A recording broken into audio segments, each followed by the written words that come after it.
Lo escuché con mis propios oídos. Las palabras flotaron sobre el olor a carne asada y el sonido de las risas falsas, y se clavaron en mí como astillas de hielo. Es una vergüenza, dijo mi nuera, Mónica. Su voz, siempre un poco demasiado alta, un poco demasiado afilada. Honestamente, Ricardo, ¿por qué sigue conduciendo esa cosa? La gente nos verá en ella. Mi hijo, Ricardo, se rió. Una risa corta y nerviosa. El tipo de risa que usaba cuando estaba de acuerdo con ella pero no quería admitirlo del todo. Ya sabes cómo es papá, Mónica. Aferrado a sus vejestorios. Yo estaba de pie junto a la bugambilla, podando una rama muerta. Mis manos, cubiertas de tierra y años, no temblaron. Todavía no. Me quedé quieto, oculto a medias por las flores de papel morado. Ellos pensaban que no podía oír. A mi edad, la gente a menudo asume que tus sentidos te han abandonado junto con tu utilidad. A veces, es una suposición conveniente. Hoy, era una daga. Mi bocho. Mi Volkswagen de 1972. No era esa cosa. Tenía un nombre. Se llamaba El Valiente. Elena, mi esposa, lo había nombrado. Ella dijo que era como yo, no muy grande, no muy llamativo, pero terco, confiable y lleno de un espíritu que se negaba a rendirse. Sentí un hueco frío abrirse en mi pecho. Un vacío donde antes había un calor familiar y constante. Era el calor de la pertenencia, la ilusión de que yo era una parte integral de esta familia que había construido. En ese instante, ese calor se extinguió, dejando solo cenizas y una claridad helada. Ellos no hablaban de un coche. Hablaban de mí. Yo era la vergüenza. Yo era el vejestorio. El coche era solo un símbolo de todo lo que ellos querían olvidar, un pasado de lucha, de manos engrasadas, de domingos pasados reparando un motor en lugar de ir a un restaurante caro. Terminé de cortar la rama. El chasquido de las tijeras de podar fue el único sonido en mi mundo. Me di la vuelta lentamente. Nadie me miró. Estaban absortos en su conversación, en sus bebidas, en el mundo brillante y moderno que habían construido, un mundo en el que mi viejo coche, y por extensión yo, ya no encajábamos. Caminé de regreso a la casa, pasando junto a la parrilla donde mi hijo volteaba filetes que costaban más de lo que yo ganaba en una semana en mis mejores tiempos. El olor a grasa y especias me revolvió el estómago. Entré en la cocina. El zumbido del refrigerador de acero inoxidable llenaba el silencio. Abrí un cajón y saqué las llaves de El Valiente. El llavero era una pequeña foto descolorida de Elena y yo, el día que lo compramos. Éramos jóvenes, llenos de una esperanza que ahora me parecía casi dolorosa. Salí por la puerta principal. El sol de la tarde era cálido sobre mi piel. El Valiente estaba estacionado en la calle, un poco apartado de los autos nuevos y brillantes de los invitados. Su pintura azul, descolorida por el sol de Jalisco, parecía casi gris a esta luz. Tenía una abolladura en el guardabarros delantero izquierdo, recuerdo de un encuentro con un burro terco en un camino rural hace 20 años. Cada arañazo, cada mancha de óxido, era un párrafo en la historia de mi vida. Metí la llave en la cerradura. Giró con un clic familiar y tranquilizador. Abrí la puerta. El olor del interior me golpeó, una mezcla de vinilo viejo, aceite de motor y el leve y persistente aroma del perfume de Elena, un fantasma que se había negado a abandonar su asiento. Me senté detrás del volante. La tela del asiento estaba gastada, moldeada a mi forma durante décadas. Mis manos encontraron su lugar en el volante delgado y grande, las yemas de mis dedos encajando en las grietas del plástico endurecido. Miré por el parabrisas la casa de mi hijo. Una casa grande, con muchas ventanas que parecían ojos vacíos. Podía ver las siluetas de la gente en el patio trasero, moviéndose, riendo. Un mundo al que ya no sentía que pertenecía. No por su elección, sino por la mía.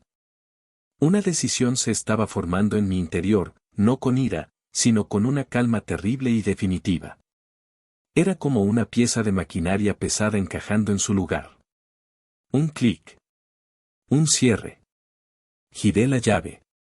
El motor tosió, farfulló y luego cobró vida con su traqueteo ronco y familiar. El coche entero vibró, un corazón viejo pero fuerte volviendo a latir. Puse la marcha y me alejé del bordillo. No miré hacia atrás. Conducir el Valiente siempre fue como una conversación con un viejo amigo. Conocía cada uno de sus ruidos, cada una de sus peculiaridades. El chirrido de los frenos al detenerse, el silbido del viento a través del sello de la ventana del pasajero, la forma en que la palanca de cambio se resistía un poco al pasar a segunda. Eran las imperfecciones las que lo hacían real, las que lo hacían mío. Mientras conducía sin rumbo por las calles de mi ciudad, las palabras de Mónica resonaban en mi cabeza. Vergüenza. ¿Era vergonzoso haber trabajado con mis manos toda mi vida? Haber mantenido a mi familia, haberle dado a mi hijo la educación que yo nunca tuve, para que pudiera comprar filetes caros y autos que se depreciaban en el momento en que salían del concesionario? Recordé el día que compré el coche. Acababa de conseguir un puesto de capataz en la constructora. Era el mejor dinero que había ganado. Elena y yo habíamos ahorrado durante años. Fuimos al concesionario, con Ricardo, que entonces era un niño pequeño, agarrado de mi mano. Sus ojos se abrieron como platos al ver todos los coches brillantes. Pero fue el pequeño bocho azul el que nos llamó. Era modesto, honesto. Como nosotros. Elena acarició el capó. Es perfecto, Arturo, dijo. Su sonrisa podría haber iluminado el día más oscuro. Y lo hizo, muchas veces. En ese coche llevamos a Ricardo a su primer día de escuela. En ese coche fuimos a la playa en vacaciones, con las ventanas bajadas y el pelo de Elena volando, cantando junto a la radio canciones de Javier Solís.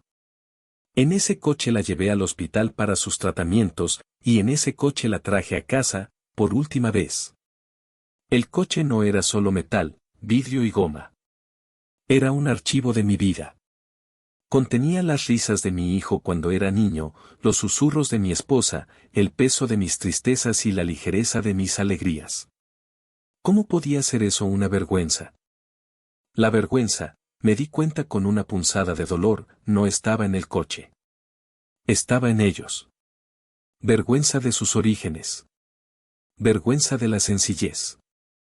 Vergüenza del hombre que les había dado todo y que ahora era un recordatorio incómodo de un pasado que preferían borrar. Llegué a mi pequeña casa, la casa donde Ricardo había crecido, la casa que Elena había llenado de amor y el olor a tortillas recién hechas. La pintura de la fachada estaba un poco descascarada. El jardín estaba un poco descuidado. Era mi santuario. Estacioné a el Valiente en su lugar habitual, debajo del viejo mezquite. Apagué el motor. El silencio que siguió fue profundo, pesado. Me quedé sentado en el coche durante mucho tiempo, mientras el sol se ponía y pintaba el cielo de naranja y morado. El llavero se sentía pesado en mi mano. Miré la carita sonriente de Elena en la foto. ¿Qué hago, mi amor?, susurré al aire vacío. ¿Qué hago ahora? No hubo respuesta, por supuesto. Solo el canto de los grillos comenzando su serenata nocturna. Pero en el silencio, encontré algo. No una respuesta, sino una resolución. No me desharía del coche. No lo escondería. Lo honraría. Honraría los recuerdos que contenía. Lo haría más hermoso de lo que nunca había sido. No para ellos. No para demostrarles que estaban equivocados. Sino para mí. Y para Elena. Fue una promesa silenciosa, hecha en la oscuridad de un viejo coche, a una mujer cuyo recuerdo era lo único verdaderamente valioso que me quedaba.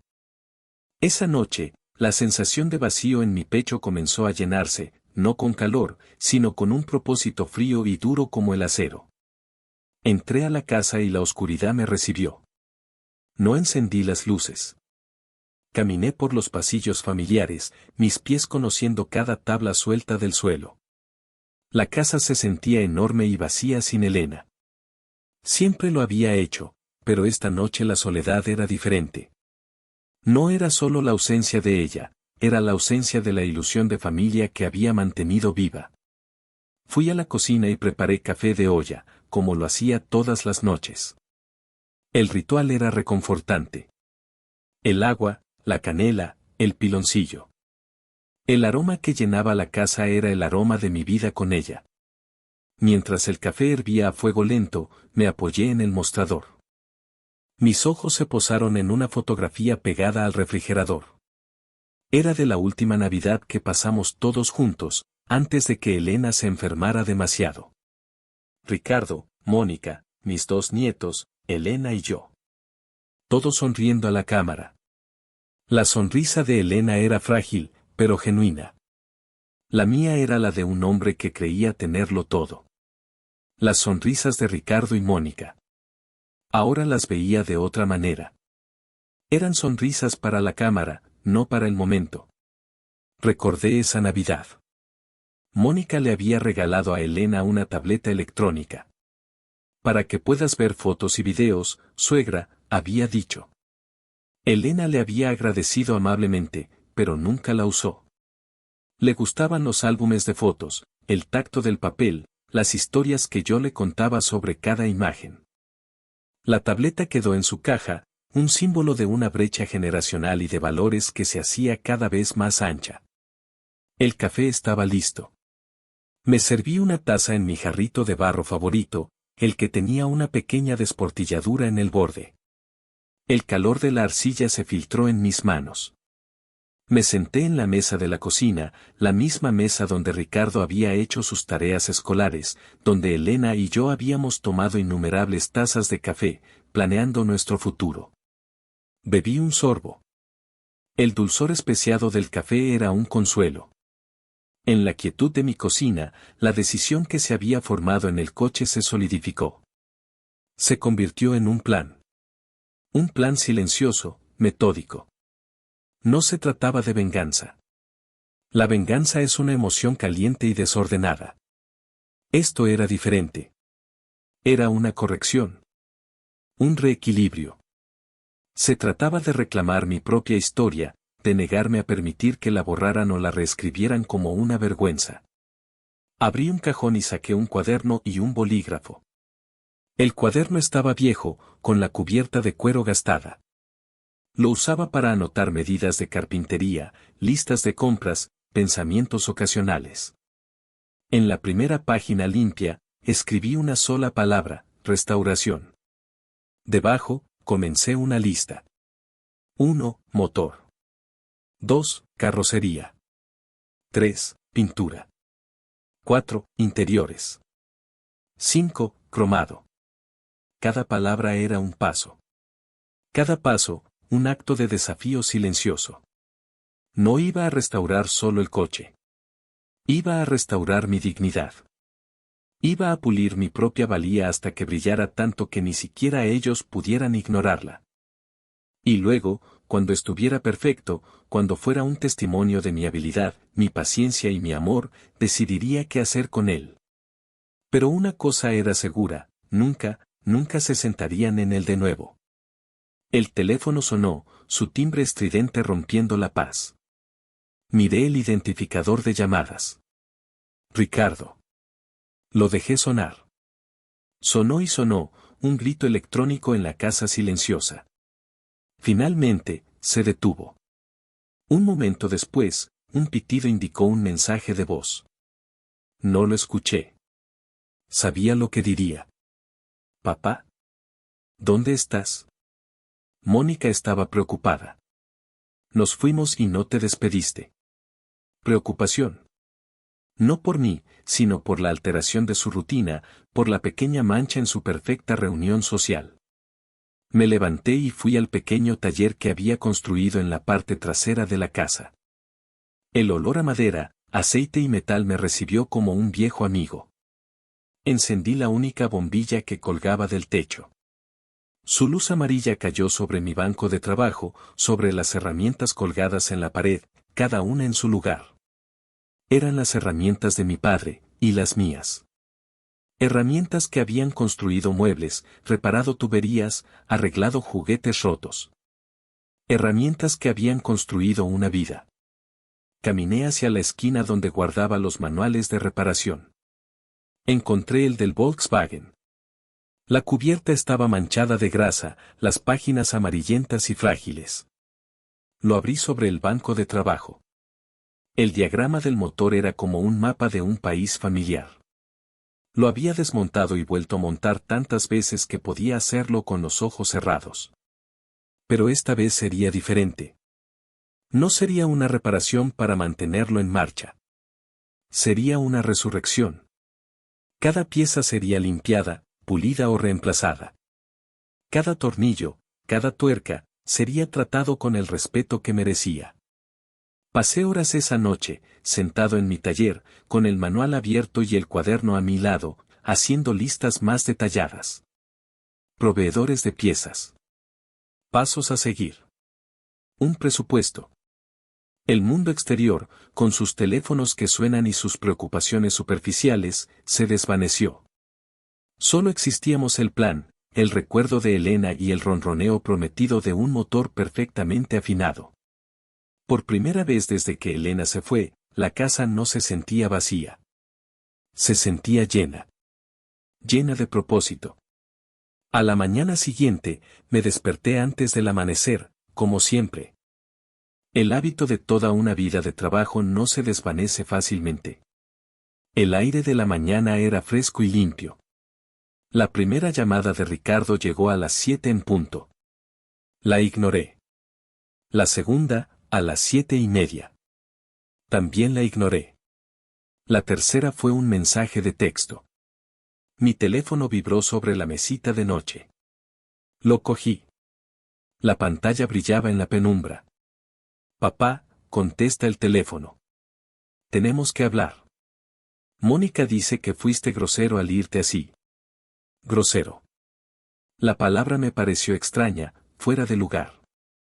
Como si yo fuera el que había cometido una ofensa.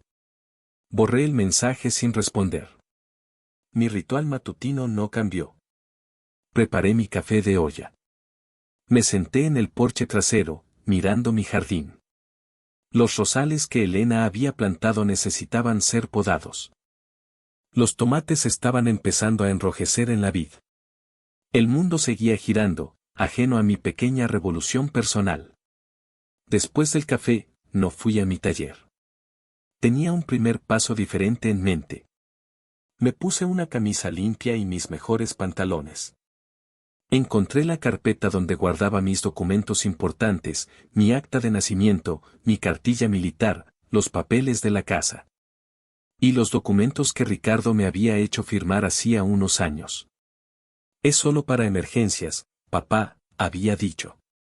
Para que pueda ayudarte con tus cuentas si te enfermas. Para asegurarme de que estés bien cuidado. Un poder notarial. Le había dado control sobre mis finanzas, sobre mis decisiones médicas. Confié en él. Confié en que me cuidaría con el mismo amor y dedicación con que yo lo había cuidado a él.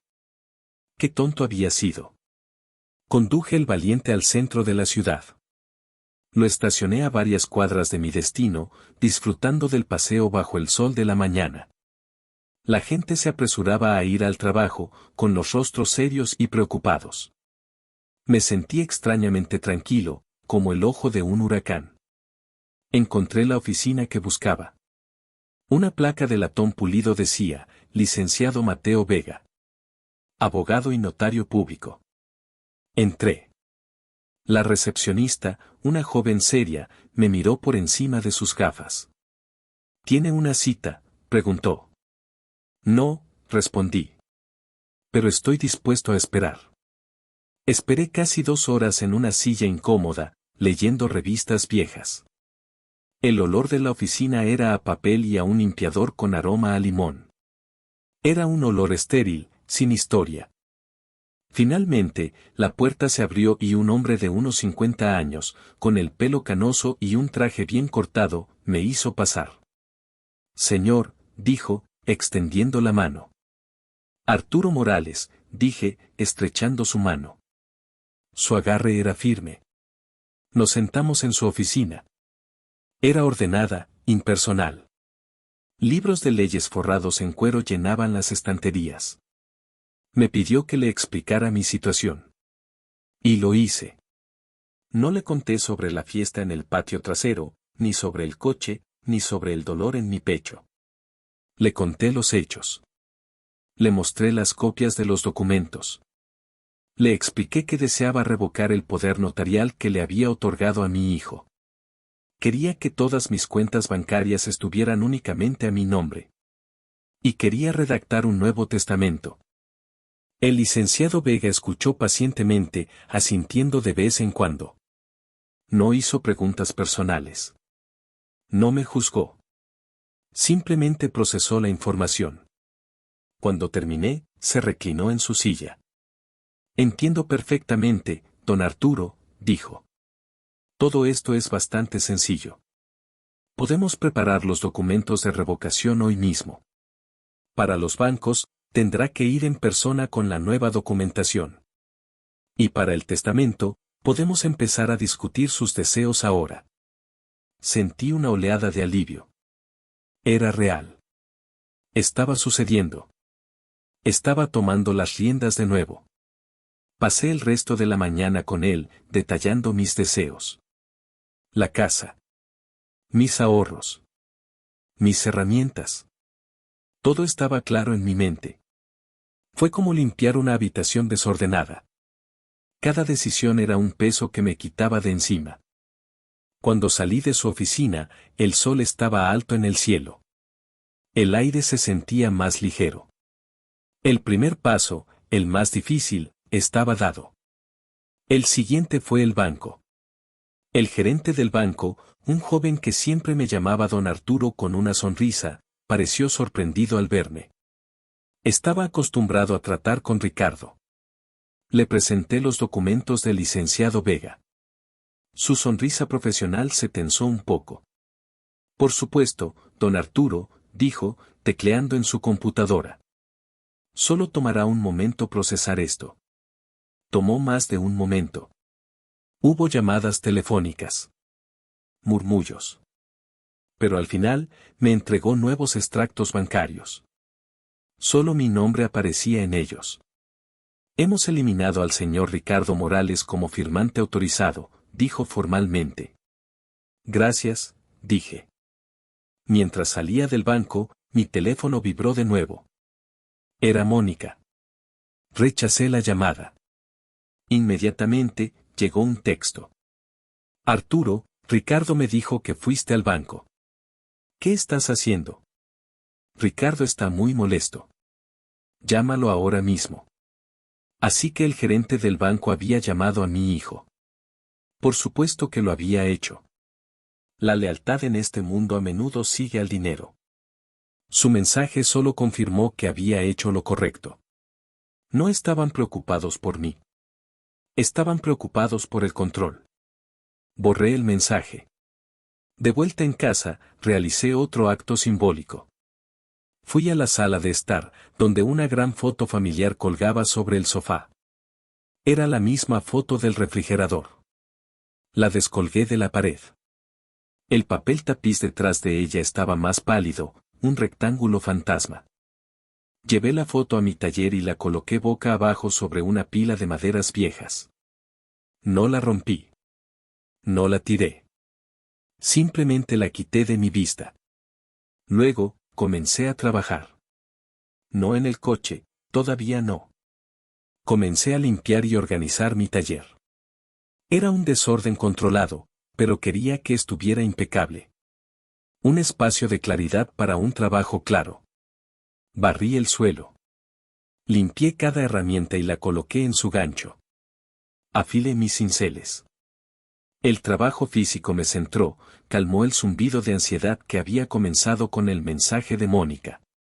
Mientras trabajaba, el teléfono sonó varias veces más. Dejé que cada llamada fuera al buzón de voz. Sabía que el silencio sería más elocuente que cualquier palabra que pudiera decir. El silencio era una puerta cerrada. Podían golpear todo lo que quisieran. No la abriría hasta que estuviera listo. Y ciertamente no la abriría para la gente que pensaba que mi vida era una vergüenza. Esa noche, después de una cena sencilla de frijoles y tortillas, escuché los mensajes de voz. No por debilidad, sino por información. Para entender la estrategia del oponente. El primero era de Ricardo. Su voz sonaba tensa, irritada. Papá, ¿qué demonios está pasando? El banco me llamó.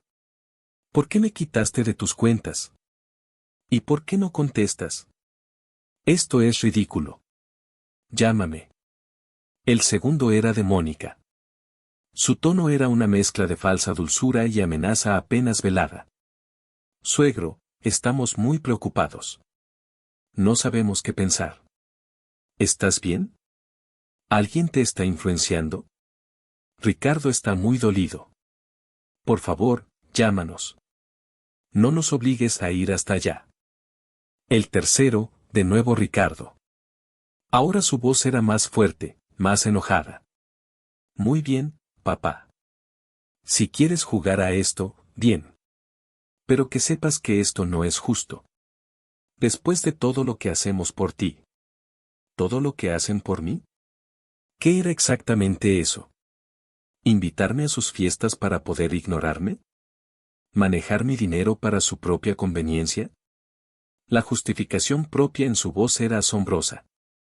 No había ni una pizca de autorreflexión, ni una pregunta de quizás hicimos algo mal.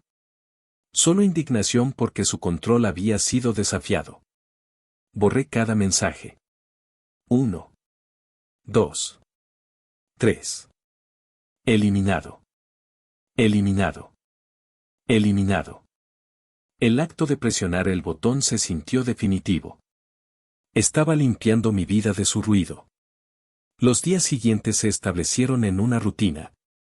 Me levantaba, preparaba mi café, trabajaba en el jardín, ignoraba las llamadas y los mensajes, y luego pasaba el resto del día en mi taller.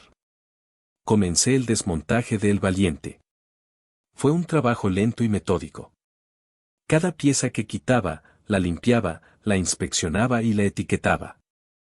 El motor salió primero, colgado de una cadena en el centro del taller como una extraña escultura de metal. Luego los asientos, las alfombras, el tablero. Pronto, el coche fue solo una cáscara vacía. Un esqueleto azul esperando ser revivido. Descubrí más óxido del que esperaba, escondido debajo de los paneles. Cada mancha de corrosión se sentía como una herida que necesitaba ser sanada.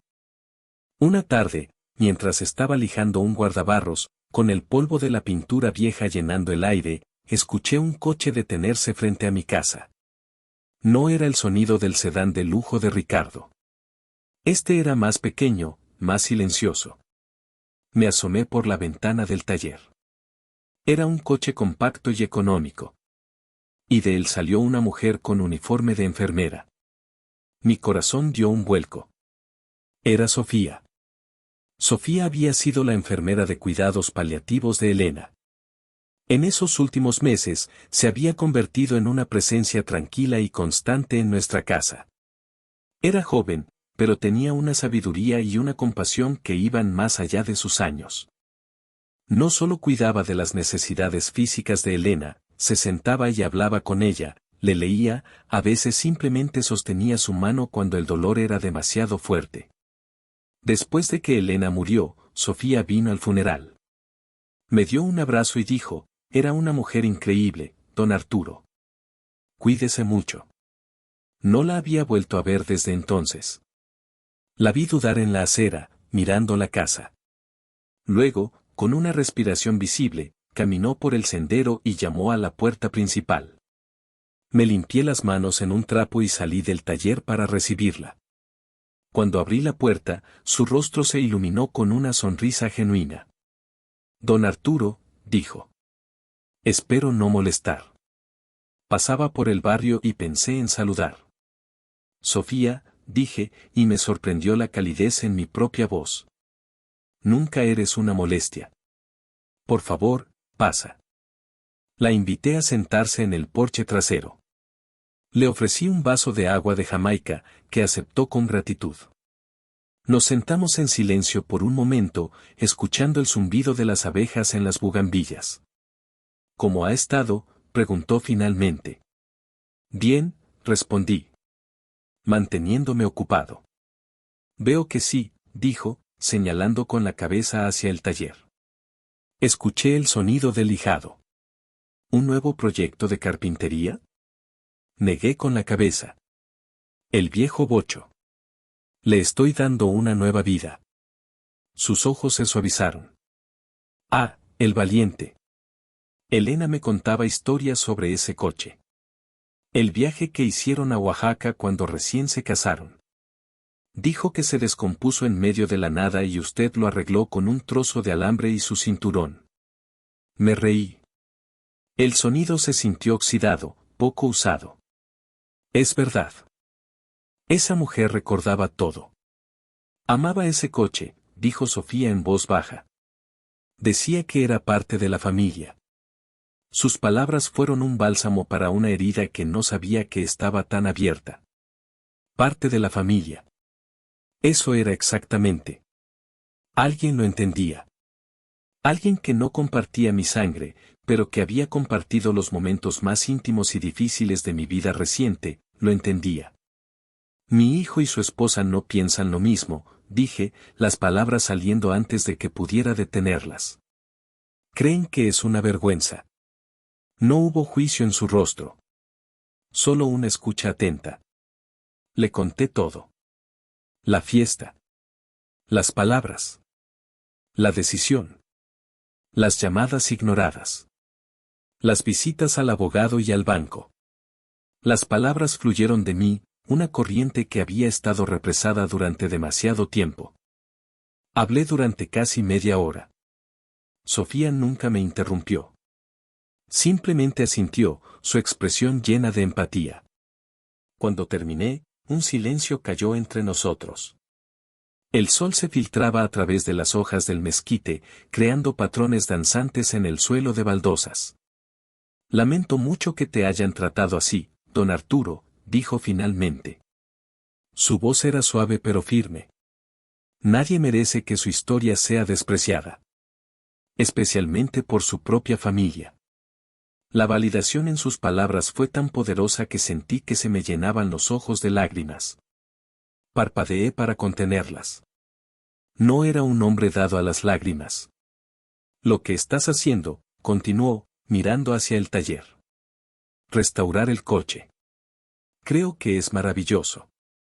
Es un acto de amor. Por Elena. Y por ti mismo. Nos quedamos un rato más, hablando de cosas más ligeras. De mi jardín. De su trabajo. Me contó que había dejado el hospicio y ahora trabajaba en la sala de pediatría de un hospital público. Necesitaba un cambio, dijo. Necesitaba ver comienzos, no solo finales. Cuando se fue, me sentí más ligero de lo que me había sentido en años. La visita de Sofía había sido un regalo inesperado. Un recordatorio de que la conexión humana genuina no siempre viene de donde esperas. A veces, viene de una joven enfermera que pasaba por el barrio. Su visita fortaleció mi resolución. Mi proyecto ya no era solo para mí y para Elena. De alguna manera, también era para Sofía. Para su amabilidad. Para su comprensión. Era para todos los que ven el valor en las cosas viejas, en las historias, en el amor que perdura más allá de la vida. Esa noche, cuando el teléfono inevitablemente sonó, ni siquiera miré quién era. Simplemente lo apagué. El silencio que siguió fue el más dulce que había escuchado en mucho tiempo. El trabajo en el Valiente se convirtió en el centro de mi existencia. Los días se fundían en una rutina de esfuerzo físico y concentración mental. Empecé con la carrocería. Horas, días, semanas de lijado. Primero con lija gruesa para quitar las viejas capas de pintura y el óxido superficial. Luego con lijas cada vez más finas, hasta que el metal desnudo quedó suave y liso bajo mis dedos. Mis manos estaban constantemente cubiertas de polvo, mis músculos adoloridos al final del día. Pero era un buen dolor. Un dolor productivo. Mientras lijaba, mi mente vagaba. Cada capa de pintura que quitaba era como excavar en el pasado. La capa superior, el azul descolorido. Debajo, una capa de imprimación gris. Y debajo de esa, en algunos lugares, rastros del azul original de fábrica, un tono más brillante y esperanzador. Era como encontrar un artefacto arqueológico de mi propia juventud. Los mensajes de texto y las llamadas no cesaron, pero cambiaron de tono. La ira dio paso a una especie de chantaje emocional. Papá, tu nieto pregunta por ti. No sé qué decirle. La tía Carmen llamó, preguntando si estabas enfermo. Tuve que mentir. ¿Es eso lo que quieres? ¿Que mienta a la familia? Leí los mensajes y los borré. Sabía que mi nieto, de 15 años, probablemente no había preguntado por mí. Y si lo había hecho, Ricardo podría haberle dicho la verdad: tu abuelo necesita espacio. Pero la verdad no era su herramienta preferida. La manipulación sí lo era. Una semana, no hubo mensajes. Ni uno. El silencio de su lado era casi más desconcertante que el ruido. Me encontré mirando el teléfono, esperando que vibrara. Una parte de mí, la parte del padre, la parte que había amado a ese niño con todo su ser, todavía anhelaba una conexión. Pero luego recordaba. Recordaba la palabra vergüenza. Y la sensación pasaba. El sábado de esa semana de silencio, tocaron a la puerta. No era un golpe suave como el de Sofía. Era un golpe fuerte, insistente. Sabía quién era antes de abrir. Ricardo y Mónica estaban en mi porche. Ricardo parecía incómodo, con las manos en los bolsillos. Mónica estaba de pie con los brazos cruzados, su mandíbula apretada. Era la imagen de la indignación justa. Papá, dijo Ricardo. ¿Podemos entrar? No me moví del umbral. Estoy ocupado. Hemos estado tratando de llamarte durante semanas, dijo, su voz subiendo de tono. ¿Por qué no nos has respondido? ¿Sabes lo preocupados que hemos estado? Mónica resopló. Preocupados no es la palabra, Ricardo. Humillados. La gente pregunta. El gerente del banco, la tía Carmen. ¿Qué se supone que debemos decir? Podrían decir la verdad, dije en voz baja. ¿Y cuál es la verdad, papá?, espetó Ricardo. ¿Qué de repente te has vuelto loco? ¿Qué estás teniendo un ataque de vejez? La verdad, dije, mirándolo directamente a los ojos, es que escuché lo que dijeron en tu fiesta. Sobre mi coche. Sobre mí. El color desapareció del rostro de Ricardo. Mónica, por otro lado, levantó la barbilla. Oh, por favor, dijo. Era una broma. No puedes tomarte todo tan en serio. Eres demasiado sensible. No fue una broma, respondí. Y no soy sensible. Simplemente estoy cansado. Cansado de ser una ocurrencia tardía. Un mueble viejo en la esquina de sus vidas. Una vergüenza. La palabra quedó suspendida en el aire entre nosotros. Pesada, afilada. Ricardo se pasó una mano por el pelo. Papá, no es así. Te queremos. Solo queremos lo mejor para ti. Ese coche no es seguro. Es viejo. Queríamos comprarte uno nuevo. Nunca mencionaron comprarme un coche nuevo, dije. Mencionaron que era una vergüenza. Y rieron.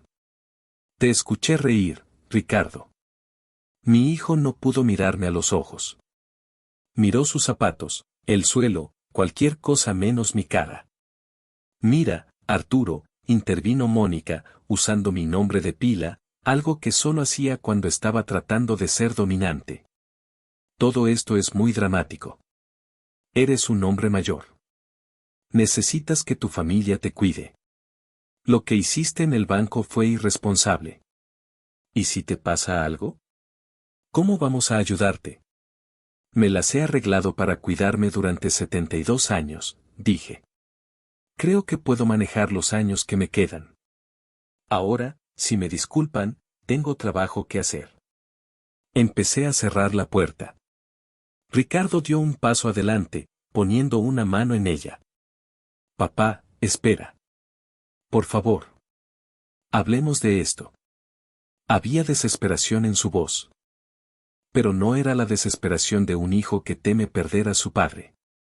Era la desesperación de alguien que ha perdido el control y no sabe cómo recuperarlo. No hay nada de qué hablar, dije con calma. Ustedes dijeron lo que pensaban. Yo escuché. Y ahora estoy actuando en consecuencia. Es muy simple. Quité su mano de la puerta. Era más fuerte que él, mis manos endurecidas por una vida de trabajo. Cerré la puerta suavemente. No la cerré de golpe. Un portazo es un acto de pasión. Esto era un acto de finalidad. Apoyé mi frente contra la madera fría de la puerta. Escuché sus voces apagadas afuera por un minuto más, luego el sonido de sus pasos alejándose, y el arranque de su coche caro. Me quedé allí un largo rato. No me sentí triunfante. No me sentí feliz. Me sentí vacío. Y luego, lentamente, una nueva sensación llenó ese vacío. Paz. La paz de la claridad. La paz de haber defendido mi propio valor. Regresé a mi taller. El guardabarros a medio lijar me esperaba. Cogí la lijadora. El zumbido de la herramienta llenó el silencio. Y seguí trabajando. La confrontación me liberó. Ya no esperaba que el teléfono sonara. Ya no me preguntaba cuándo aparecerían. La línea había sido trazada en la arena. Ellos habían dicho su parte. Yo había dicho la mía. La conversación había terminado. Ahora, toda mi energía podía centrarse en el proyecto. Después de la carrocería, vino el trabajo más delicado. Reconstruir el motor. Lo desmonté por completo, pieza por pieza, sobre una gran mesa cubierta de periódicos. Limpié cada pistón, cada válvula, cada engranaje con un cuidado casi quirúrgico. Pedí piezas nuevas de un especialista en Alemania, juntas, cojinetes, un nuevo carburador. Costó una parte significativa de mis ahorros, pero no lo dudé. Era una inversión en mi propósito. Mientras trabajaba, escuchaba la radio. Viejas rancheras y boleros. La música de mi juventud. Las voces de Pedro Infante y Jorge Negrete llenaban el taller. Eran canciones sobre el honor, el amor perdido, el orgullo y la tierra. Se sentían apropiadas. Sofía comenzó a visitarme regularmente. Aparecía una vez a la semana, después de su turno en el hospital. Traía pan dulce o fruta del mercado. Se sentaba en un taburete en el taller, fuera del camino, y me observaba trabajar. A veces hablábamos. Me contaba historias de los niños en el hospital, historias de una tristeza desgarradora y una resistencia increíble. Yo le contaba sobre la pieza del motor en la que estaba trabajando, explicándole su función. Nunca pensé que encontraría fascinante un carburador, dijo una vez, riendo. Todo es fascinante si lo miras de cerca, le respondí. Su presencia era una fuente de calma y aliento. No ofrecía consejos. No juzgaba. Simplemente estaba allí. Se convirtió en mi aliada silenciosa. Un día, me trajo un libro. Era un catálogo de un concurso de coches clásicos que se celebraba anualmente en una ciudad cercana. Vi esto y pensé en ti y en el valiente, dijo. Lo hojeé. Estaba lleno de fotos de coches impecables, restaurados a la perfección. Me reí. Sofía, esto está fuera de mi alcance. Estos son coches de gente con mucho dinero y talleres profesionales. Ella me miró con seriedad. El dinero no compra la pasión, don Arturo. Y la habilidad que tienes en tus manos. Eso es algo que ningún taller profesional puede replicar. Es personal. Tiene alma. La idea se alojó en mi mente. Al principio, la descarté. Era absurda. Yo, ¿en un concurso de coches? Pero la semilla que Sofía había plantado comenzó a germinar. ¿Por qué no? ¿No era ese el punto de todo esto? Honrar el coche. Mostrar su belleza. Mostrar el valor del trabajo hecho con amor. La fecha del concurso era en 3 meses. Se convirtió en mi fecha límite. Mi objetivo. El ritmo de mi trabajo se intensificó. Largos días se convirtieron en largas noches. Comía mis comidas en el taller, entre el olor a disolvente y aceite. El paso más aterrador fue la pintura. Requiere un ambiente libre de polvo y una mano firme. Construye una cabina de pintura improvisada en el taller con láminas de plástico. Compré una pistola de pintura de buena calidad. Elegí el color con cuidado. No el azul original, que era un poco pálido. Elegí un azul medianoche, profundo y rico, casi negro a la sombra, pero que explotaba con destellos metálicos bajo el sol. Era un color digno. Un color con profundidad. Rociar la pintura fue un proceso estresante. Contuve la respiración con cada pasada, moviéndome de manera uniforme y constante. Cuando terminé y di un paso atrás para mirar, sentí una oleada de orgullo tan intensa que casi me mareó. El valiente parecía renacido. Su caparazón vacío brillaba bajo la luz de la bombilla, lleno de promesas. Luego vino el interior. Encontré a un viejo tapicero en un barrio alejado que todavía trabajaba de la manera tradicional. Juntos, diseñamos los nuevos asientos. Cuero color crema, con costuras azules que hacían juego con el exterior. Era un lujo, pero sentí que Elena lo habría aprobado. Ella siempre apreció las cosas bien hechas. Mientras el tapicero trabajaba en los asientos, yo me dediqué al cromado. Pulí cada pieza, el parachoques, los tapacubos, los marcos de las ventanas, hasta que pude ver mi reflejo en ellos. Mi reflejo. El de un hombre viejo, con la cara surcada de arrugas y las manos manchadas, pero con los ojos brillantes de determinación. Finalmente, llegó el día de volver a armarlo todo. Fue como resolver el rompecabezas más satisfactorio del mundo. El motor reconstruido volvió a su lugar. El interior recién tapizado fue instalado. El nuevo volante de baquelita, el tablero restaurado con sus medidores relucientes. Cada pieza encajaba con un clic satisfactorio. El último paso fue colocar el emblema de Volkswagen en el capó. Lo había pulido hasta que brilló como la plata. Mientras lo atornillaba, sentí la presencia de Elena a mi lado. Podía casi oír su susurro: «Está hermoso, Arturo». Simplemente hermoso. El día antes del concurso de coches, terminé. El valiente estaba estacionado en mi taller, transformado. Ya no era el coche viejo y abollado. Era una obra de arte. Una joya azul medianoche. Esa tarde, Sofía vino de visita. Cuando vio el coche, se quedó sin aliento. Caminó a su alrededor lentamente, pasando una mano suavemente por encima del guardabarros. Don Arturo, susurró. Es perfecto. Casi, dije. Abrí la guantera y saqué el viejo llavero con la foto descolorida de Elena y yo. Lo coloqué en el encendido. Ahora está perfecto. Vas a ganar, dijo ella con una confianza absoluta.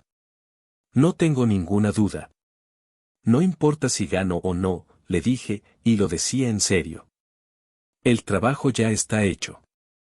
La victoria ya está aquí. Señalé mi pecho. Aquí dentro. El día del concurso amaneció claro y brillante. Un día perfecto. Alquilé una pequeña grúa de plataforma para llevar a El Valiente al lugar del evento. No quería arriesgarme a que una piedra del camino saltara y dañara la pintura impecable. El lugar era un gran parque, y el césped ya estaba lleno de docenas de coches clásicos. Había Mustangs relucientes, Corvettes imponentes, Cadillacs enormes con aletas como naves espaciales. Y luego estaba mi pequeño bocho. Lo estacioné en el lugar que me asignaron, entre un Impala rojo cereza y un Porsche plateado. Se veía pequeño, humilde. Pero tenía una dignidad propia. Pasé la mañana puliendo el coche por última vez, respondiendo a las preguntas de otros entusiastas. Muchos hombres mayores como yo, con manos de trabajador y una pasión por la maquinaria. Había un sentimiento de camaradería, de respeto mutuo por el tiempo y el esfuerzo invertidos. A mediodía, los jueces comenzaron sus rondas. Eran 3 hombres de aspecto serio con portapapeles. Examinaron cada coche meticulosamente, mirando debajo del capó, inspeccionando los interiores, haciendo preguntas al propietario. Cuando llegaron a mi bocho, uno de ellos levantó una ceja. ¿Un Volkswagen? No vemos muchos de estos en la categoría de restauración completa. Fue un trabajo de amor, fue todo lo que dije. Abrieron las puertas, examinaron el motor, pasaron un dedo enguantado por el tablero. Asintieron, hicieron algunas anotaciones en sus portapapeles y siguieron adelante. No tenía idea de lo que pensaban.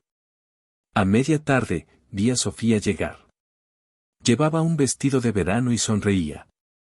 ¿Cómo va?, preguntó. Tranquilo, respondí. Es agradable estar rodeado de gente que aprecia estas cosas. Estábamos charlando junto al coche cuando los vi. Ricardo y Mónica.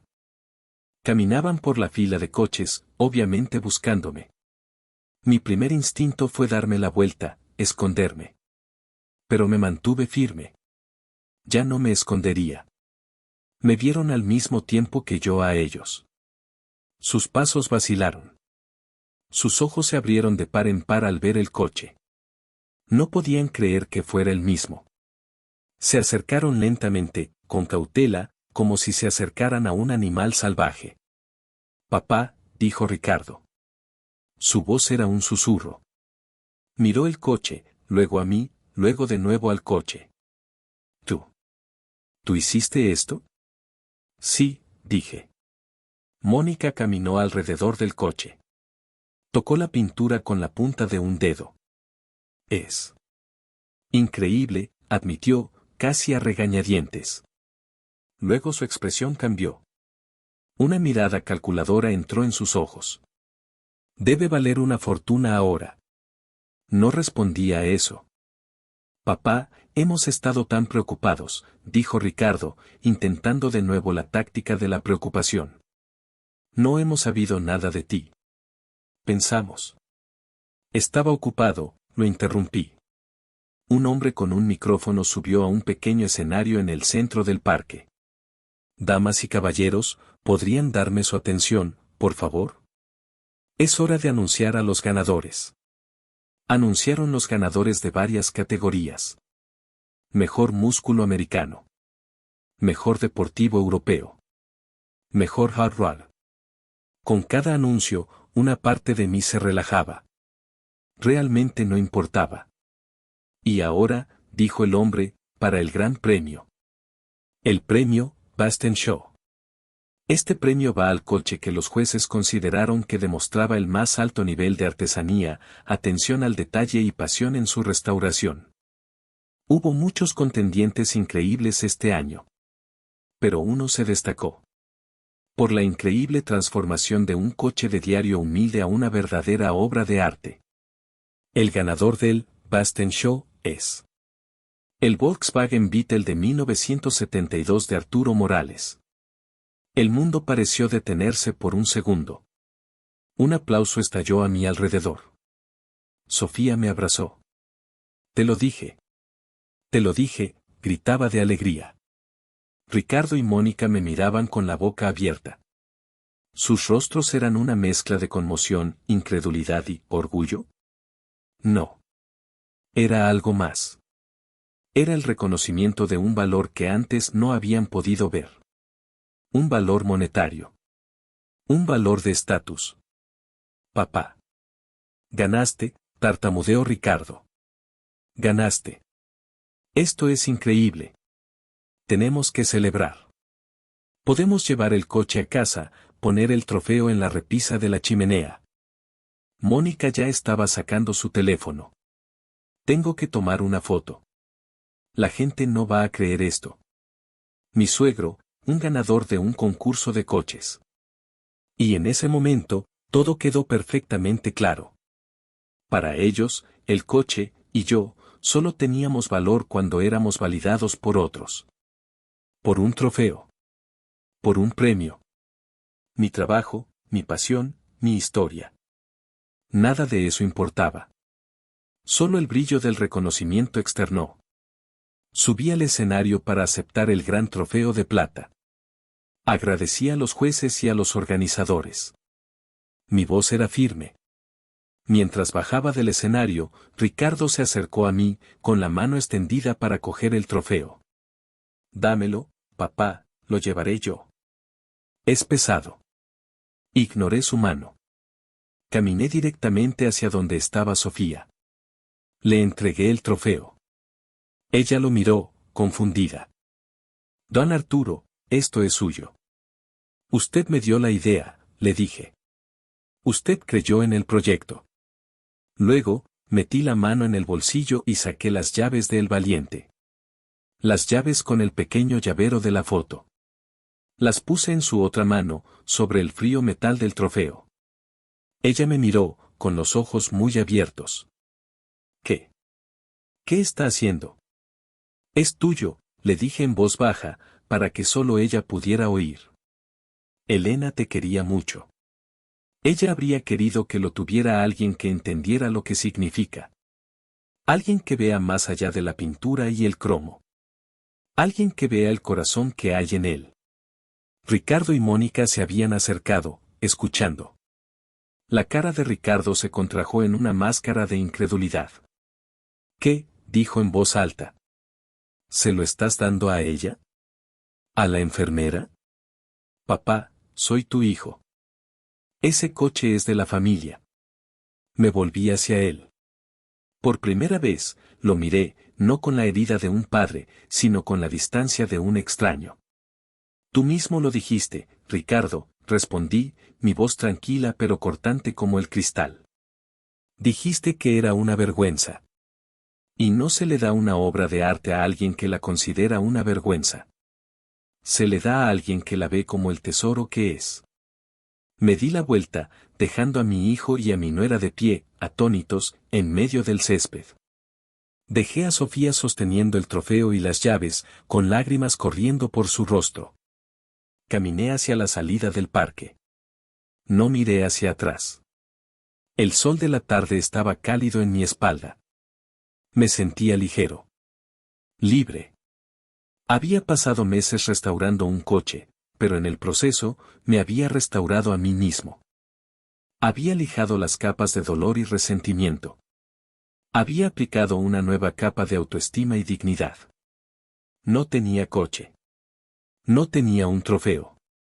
Y en cierto modo, ya no tenía un hijo. Pero tenía mi paz.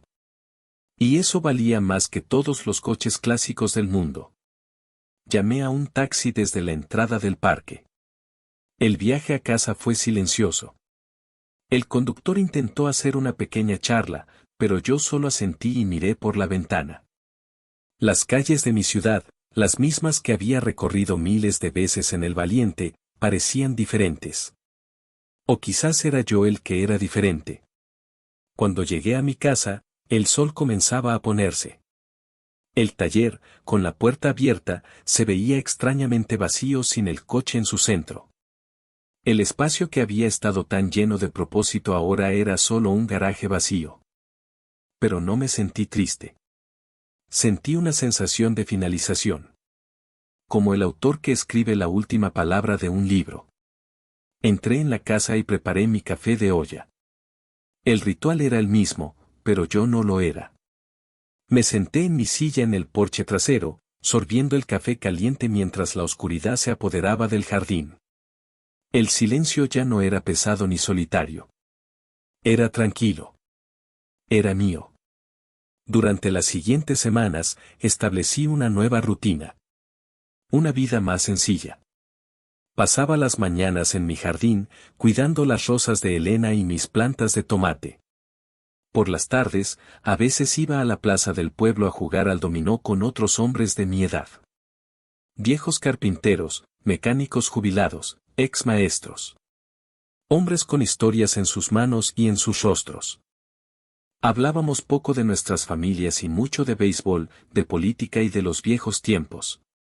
Un día, mientras estaba en la plaza, un pequeño coche azul medianoche se detuvo cerca. Era Sofía. Salió del Valiente, que brillaba bajo el sol. Se veía feliz, radiante. Don Arturo, dijo, acercándose a mi mesa. Sabía que lo encontraría aquí. Mis amigos del dominó la miraron con curiosidad. Sofía, sonreí. ¿Cómo se está portando el Valiente? Es un sueño, dijo. La gente se detiene en la calle para mirarlo. Y cuando lo conduzco, siento. No sé, me siento fuerte. Como si llevara conmigo un pedazo de historia. Se sentó con nosotros un rato. Le presenté a mis amigos. Encajó perfectamente, riendo de sus bromas y escuchando sus historias con interés genuino. Antes de irse, me entregó un sobre. Esto es para usted, dijo. ¿Qué es? Ábralo más tarde. Esa noche, en casa, abrí el sobre. Dentro había una serie de fotografías. Eran fotos de Sofía con el Valiente. En una, estaba llevando a un grupo de niños de la sala de pediatría a dar una vuelta. Sus caritas, algunas pálidas y delgadas por la enfermedad, estaban iluminadas de alegría, asomadas por las ventanas del coche. En otra, estaba ayudando a una anciana a subir al asiento del pasajero, llevándola a una cita médica. La última foto era del Valiente estacionado frente al hospital, con un cartel en el parabrisas que decía, transporte gratuito para pacientes y familias. Debajo de las fotos, había una nota escrita a mano por Sofía. Querido don Arturo, me dijo que le diera el coche a alguien que viera el corazón que hay en él. Espero que esto le demuestre que lo estoy intentando. El Valiente no es solo mi coche. Es nuestro coche. Sigue sirviendo. Sigue creando nuevas historias. Gracias por este regalo increíble. Ha traído mucha alegría a muchas vidas, incluida la mía. Con todo mi cariño, Sofía.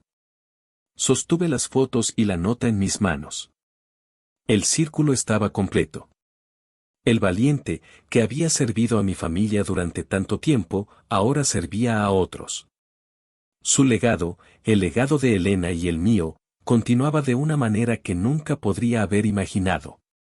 No estaba acumulando polvo en un garaje como una pieza de museo. Estaba vivo. No volví a saber de Ricardo ni de Mónica durante mucho tiempo. Supongo que la humillación fue demasiado grande. O quizás simplemente no sabían qué decir.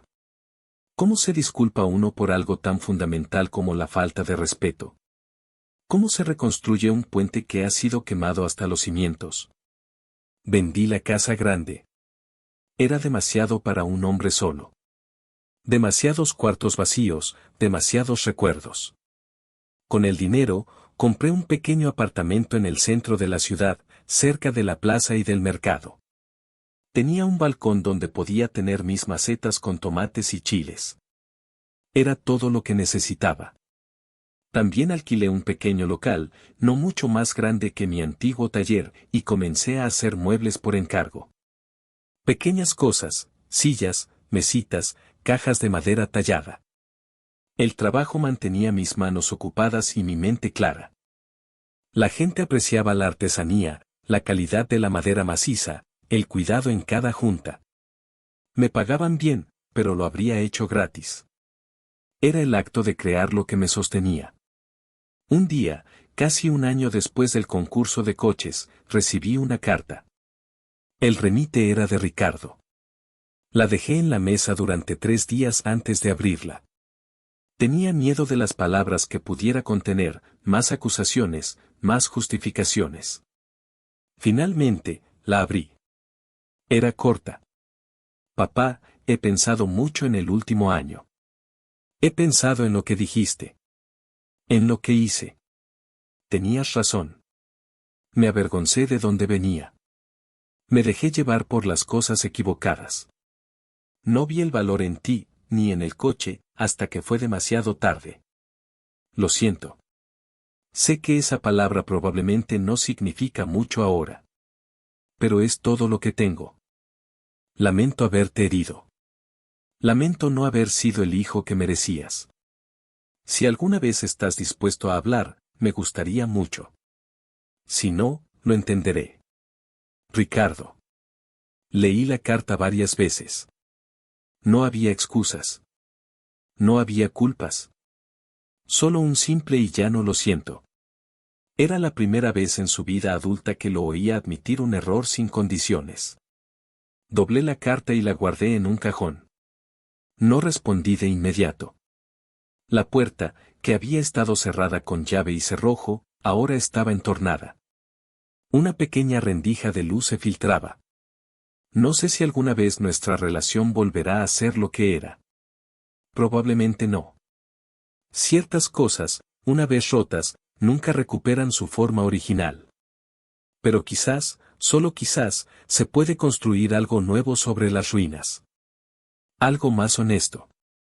Algo más real. Pero esa es una decisión para otro día. Hoy, el sol brilla en mi balcón. El café está caliente. El olor de la madera aserrada flota desde mi taller. Más tarde, jugaré al dominó en la plaza. Mañana, entregaré una mecedora que he estado haciendo para una joven pareja que espera su primer hijo. Mi vida es pequeña ahora. Es tranquila. Y está llena de dignidad. Ya no estoy esperando que mi familia me vea. Me veo a mí mismo. Y eso, he aprendido, es más que suficiente. Es todo. Si esta historia te ha conmovido, compártela. Alguien ahí fuera necesita saber que no está solo. Necesita saber que nunca es demasiado tarde para coger tus herramientas, sean las que sean, y empezar a reconstruir.